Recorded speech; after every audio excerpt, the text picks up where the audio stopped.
تمہیں جلد اسیروں کی طرح کھینچا جائے گا، تمہارے ہاتھوں میں رسن باندھی جائے گی۔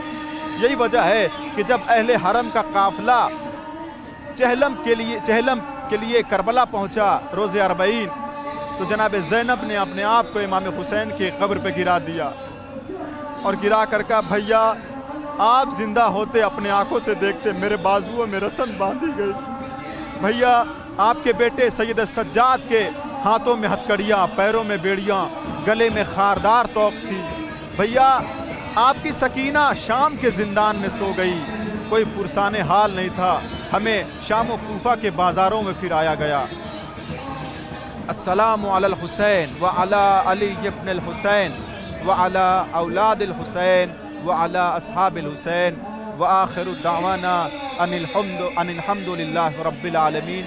لبیک یا حسین، لبیک یا مہدی، لبیک یا زینب۔ اللہم صلی علی محمد وآل محمد وعجل فرجہم۔